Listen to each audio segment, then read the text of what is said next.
여러분 안녕하십니까? 생방송 심야토론 정관용입니다. 예산 정국이 시작됐습니다. 사상 처음 500조를 넘긴 513조 이른바 슈퍼 예산이 제출됐고 며칠 전 대통령의 국회 시정연설도 있었죠. 어려운 경제 여건을 감안해서 경기 활성화, 일자리 창출을 위해서는 과감한 재정 투입이 필요하다. 확장 예산은 선택이 아닌 필수다. 이게 정부 여당의 입장입니다. 반면 야당은 총선용 선심 예산이다.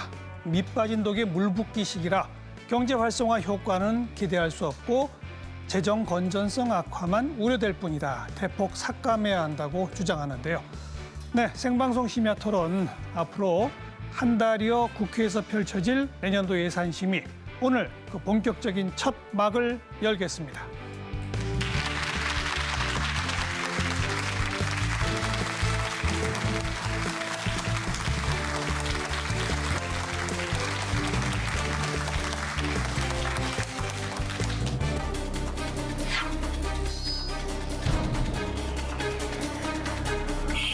내년도 확장 예산이 선택이 아닌 필수인 이유입니다.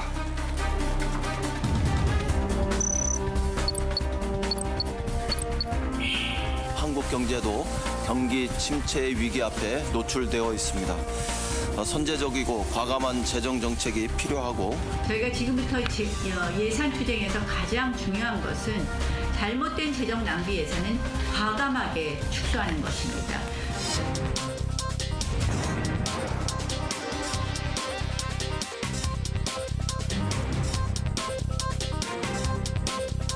신속한 예산 처리와 민생 경제 입법을 위해서 국회가 다시 힘을 모을 수 있기를 기대합니다. 국정 파탄으로 국민의 총선 심판이 눈앞에 다가오니까 악성 슈퍼 선심 예산입니다.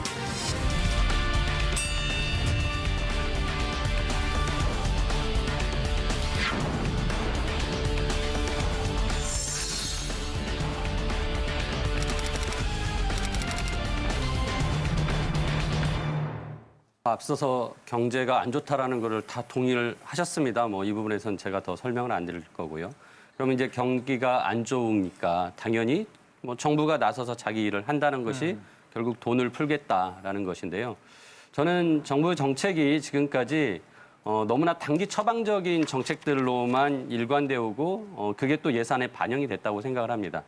그러니까 구조적으로 한국 경제를 바꾸기 위해서는 재벌 개혁, 노동 개혁, 규제 개혁, 필요하면 이제 제가 오늘 집중적으로 말씀드리려고 하는 재정 개혁, 그리고 사회 안정망 확충 이런 것들이 이루어져야 되는데 그동안 그런 부분에 너무 소홀하다가 이제 와서 단기 처방식 예산을 쏟아붓는 거 아닌가. 그래서 앞서 송원석 의원님도 말씀하셨지만 지금 재정 여력이 넉넉하다고는 얘기하지만 장기적으로 지금 같은 속도로 간다면 결국은 큰 부담을 미래에 떠넘기는 것이라고 생각이 되기 때문에 저는 앞서서 재정 개혁을 집중적으로 해야 된다는 생각합니다. 그게 이제 지출 구조조정이라고 얘기하는 낭비성 예산을 막아야 된다라는 줄이고. 거죠. 네. 예, 그래서 예를 들어서 부처별로 서로 칸막이가 있다 보니까 같은 사업을 하는데 중복적인 사업을 하면서 비효율적으로 진행을 한다거나 또는 굉장히 이제 부처마다 또 방송국 같은 거를 또 운영합니다.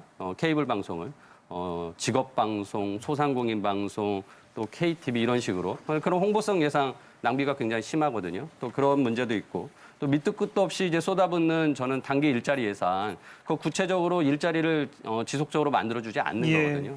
그런 이제 구체적인 내용들 뒤에 가서 말씀드리면서 재정 개혁부터 해야 된다라고 말씀드립니다. 지난 문재인 정부가 2년 동안, 그러니까 문재인 정부 들어서자마자 이제 일자리 추경이라고 해서 11조 원의 추경 예산을 만들었고요. 또 그 뒤로 이제 420조, 이제 작년에 470조, 올해 이제 530조의 예산을 지금 내년에 쓰겠다고 준비하고 있는데 과연 그럼 과거 2년 동안 그렇게 확장 재정 정책을 하면서 뭔가 효과가 있었느냐? 그러니까 정부가 계속 내세우는 게 확장 재정 정책을 통해서 돈이 많이 풀리면 수요가 증가되고 다시 일자리가 늘어가면서 사람들이 세금을 많이 내고 그러면은 재정이 건전해져서 다시 국가가 돈을 계속 쓸 수가 있다라고 하는데 지난 2년 동안에 전혀 그런 효과가 나타나지 않았습니다. 게다가 이제 제가 준비한 걸 보시면은 제가 이제 이번에 정부가 발표한 중기재정 정책을 근거로 이제 계산을 했습니다. 굉장히 이제 복잡하기 때문에 제가 그 자료가 다 없으니까 정부 발표만을 근거로 했는데요. 정부가 이제 지금 GDP 성장률을 내년에는 1.36%로 굉장히 낮게 봤지만 그 이후에는 4.16%로 보고 있어요. 말도 안 되는 지금 예상을 하고 GDP가 늘어난다고 한 거예요. 너무 낙관적으로 봤다. 예, GDP는 높게 보고 또 부채는 지금 이제 낮게 보는 건데요. 이번에 국회 이제 예정처에서 발표한 자료에 따르면은 세수를 국가가 예상한 것보다 4.8조 원 적게 들어올 거라고 예상을 합니다. 근데 그거가 계속 거의 비슷한 추세로 누적된다면 제가 계산해 본 결과로는 현재의 부채 비율이 2023년에 가서 그러니까 올해에도 이미 40%에 다다르지 않는다 하는데 이미 넘고요.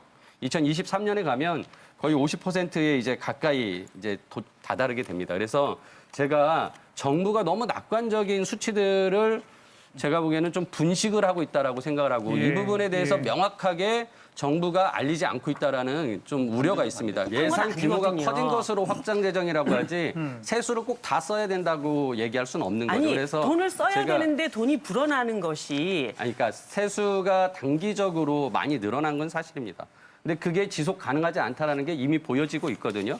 그러니까 과거 2년 동안 반도체 호황이 너무 좋아가지고 대기업들이 굉장히 돈을 많이 벌어서 세금을 많이 냈습니다. 아주 단기적으로 구체적인 그 부분에서만 나타난 효과인데 그게 경제 전체가 좋아져서 세수가 많이 거친 게 아니었거든요. 그러니까 여기에서 그 부분을 믿고 우리가 계속 돈을 많이 쓸 수 있다라고 한다면 아니요. 굉장히 이제 우려가 되는 거죠. 제가 이제 그 말씀을 보여드린 드리는 게 게 아니고요. 이 GDP가 늘어나는 속도에 비해서 국가 채무 부채가 늘어나는 속도가 굉장히 가파릅니다. 예, 그래서 알겠어요. 이 예. 간격이 요 굉장히 말씀을 줄어들거든요. 드릴게요. 그래서 이 지난 부분이 3년 문제가 동안 된다는 거죠. 갚아왔- 말씀하신 것처럼 이제 장기적으로 이게 국가 경제의 그 마중물이고 이제 네. 투자가 돼서 여기서부터 새로운 산업들이 나와야 되는데 지금 돈을 쏟아붓는 그중에 가장 많이 늘어난 부분이 이제 일자리 부분입니다. 그렇죠. 근데 이 일자리 예산이 문제는 장기적으로 그 일자리를 유지해 줄 수 있는 예산이 아니라는 거죠.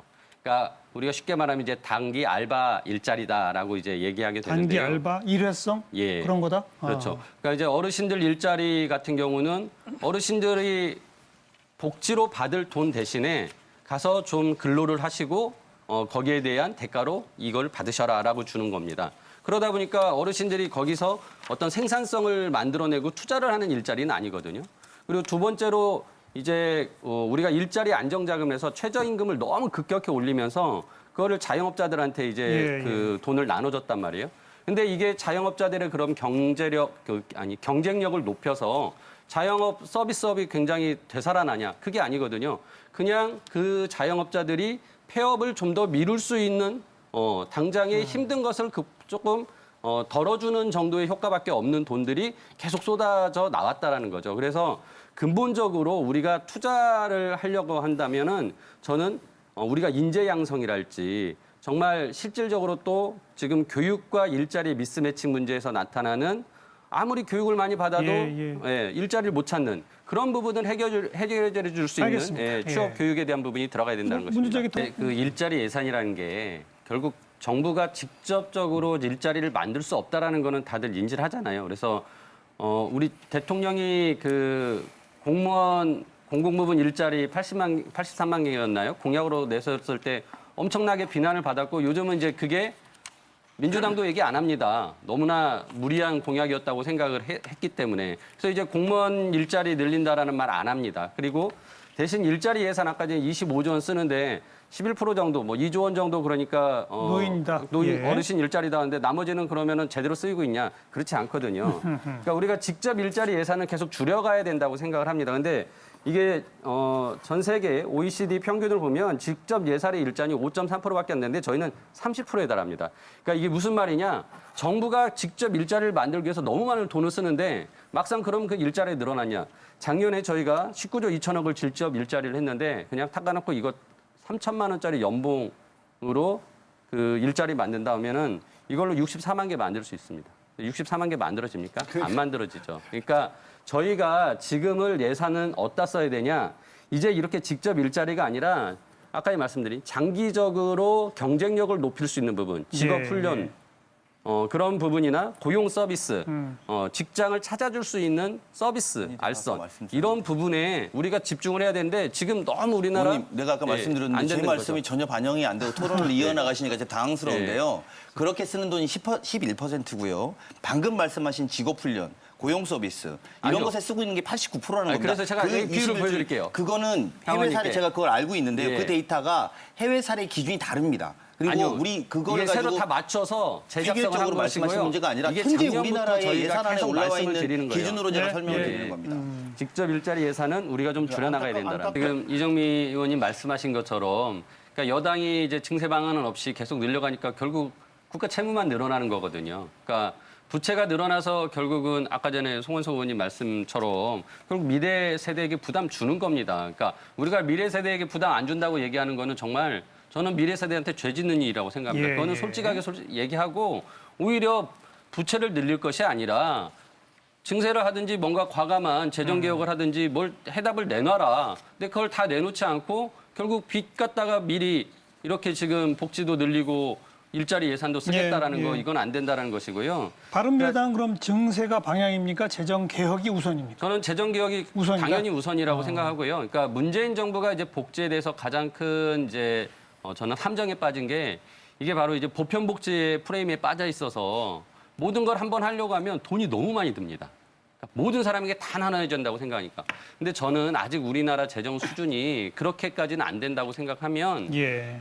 더 필요한 곳에 더 많이 주는 것으로 일단은 문제를 해결해야 됩니다. 선별복지 쪽으로. 그렇죠. 그러니까 어르신들에 대한 이제 노인 빈곤율 50%니까 오히려 노인 빈곤율 50%에 맞춰서 하위 50%에 더 많이 줘야 되고 뭐 이제 예를 들어서 저는 그 취약계층이라고 얘기하는 이제 기초생활수급자들에 대해서도 지금 부양 의무제 폐지하겠다라고 대통령이 공약을 하고 그거를 이제 단계별로 실천하겠다고는 하지만 말로는 하지만 예산에 반영이 안 되고 있습니다. 예, 예. 그러니까 올해도 한 5,600억 정도 그 부양 의무제 폐지에 대한 이제 예산이 늘어난다고 하는데 그 절반 정도는 이제 사업 수익과 근로소득에 관련돼서 공제제도가 확대돼서 이제 들어오는 것이고요. 나머지가 이제 그 부양 의무제 폐지에 관련된 것인데 그런 부분들이 2,600억 정도 되는데 그거 가지고는 전혀 안 되거든요. 알겠어요. 근데 이제 소비 성향이 높은 취약계층에 많이 가야 말씀하신 대로 그 돈이 돌죠. 그러니까 소비 성향이 낮은 취약계층이 아닌 비취약계층에 돈을 준들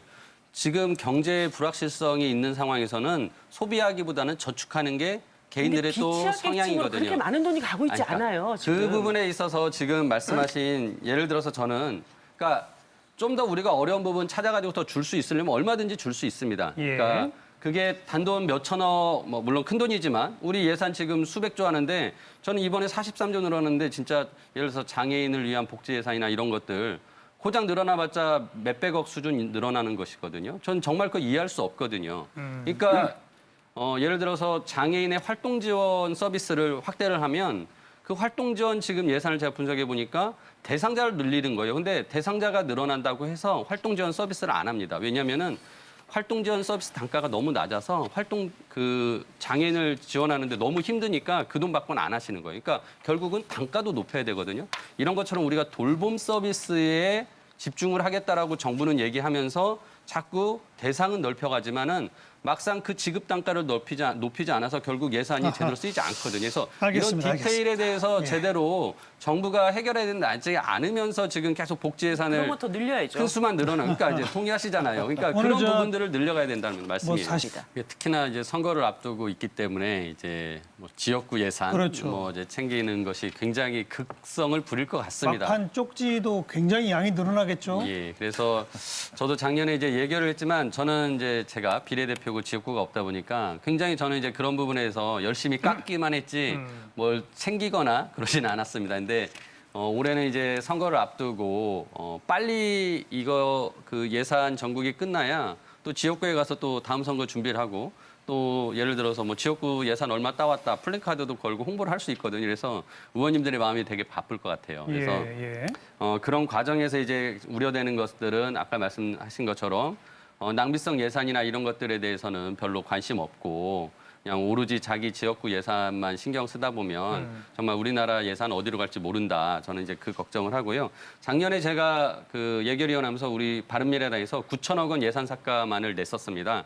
아주 세세하게 이제 항목별로 네. 그 중에서 정부가 받아줘서 4,200억 정도를 저희가 삭감을 했습니다. 그리고 나서 저희가 4천억 정도의 증액을 했거든요. 그렇죠. 근데 어떤 걸 증액했는지 제가 보여드릴 건데요. 자료를 많이 준비하셨어요. 예, 제가 오늘 4개 준비할 수 있다고 해서 4개를 준비했습니다. 저희가 이런 거를 했습니다. 이제 인력 양성. 그러니까 아까 말씀드렸던 교육과 일자리가 미스매칭되기 때문에 우리가 교육을 통해서 바로 일자리 얻을 수 있는 곳에 더 집중적으로 투자를 하자라는 거. 예. 그다음에 저희가 이제 저출산 대책으로 난임 치료를 하기 위한 예산을 굉장히 저희가 열심히 확보를 했고요. 알겠어요. 예, 뭐 복지 일자리 예산이나 이런 이제 정책 예산에 좀 신경을 쓰자. 지역 예산에 너무 신경 쓰지 말고 정책을 하자라는 말씀을 좀 최이배 드립니다. 의원. 지금 상임위에서 이제 예산 심사를 하면은 그게 이제 예결위로 이제 넘어가서 다시 논의가 되는데 원점으로 논의가 됩니다. 그러니까 상임위에서 논의한 게 거의 무용지물입니다. 그래서 이 부분에 대해서도 제도적으로 보완할 필요가 있습니다. 상임위에서 나온 의견은 반드시 예결위에서 반영할 수 있도록 해야 되고 앞서 이정미 의원님 말씀하신 대로 이제 그 예결 소소위라는 예. 법적인 그 근거가 없이 만들어져서 마지막에 진짜 깜깜이 그건 결정을 회의록도 하는데 공개가 안 되지 예, 안 않습니까? 되죠. 그래서 그게 문제죠. 그런 부분들은 이제 국회 관행으로 지금까지 해왔던 것인데 그걸 고쳐야 되는 부분은 저희의 과제입니다. 앞서 말씀드린 이제 재정 개혁, 지출 구조정부터 해야 된다. 그러니까 문재인 대통령 공약이었습니다. 한 60조 원을 재정 개혁을 해서 재정을 확보하겠다. 근데 처음 18년도에 10조 원, 19년도에 12조 원 했다고 해서 제가 그 목록을 다 받아보려고 했는데 주질 않습니다. 한 절반 정도 줬고요. 받았더니 또 어떻게 됐냐면은 18년도에 줄였다가 19년도에 늘리고 19년도에 줄인 거 20년 예산에 지금 늘리고 있습니다. 그러니까 저는 이제 가짜 지출 구조정 하고 있다라고 생각을 하고 명확하게 지출 구조정을 하기 위한 재정 개혁의 노력이 없이는 결국은 아까 말씀드린 이런 확장 재정 정책의 부담을 결국 미래 세대에 떠넘기는 죄 짓는 짓이다. 그래서 바른미래당은 이번 예산 심사에서 10조 원의 세금 낭비를 막기 위해서 철저한 예산 심사를 할 계획입니다. 네. 오늘 프로그램 시작하면서 앞으로 한 달가량 펼쳐질 국회에서의 예산 심의 그 본격적인 첫 막을 열겠다 이렇게 말씀을 드렸는데 오늘처럼만 이렇게 토론이 좀 되면 그래도 좀 생산적이고 성과 있는 그런 예산 심의가 이루어지지 않을까 기대를 좀 해보도록 하고요. 아까도 잠깐 언급이 나왔습니다만 다른 정치 쟁점, 뭐 공수처, 선거법 거기에 흔들림 없이 예결위는 잘 좀 굴러가기를 바라겠습니다. 네 분 수고하셨고요. 방청 여러분도 수고하셨습니다. 다음 시간 또 뵙죠. 안녕히 계세요.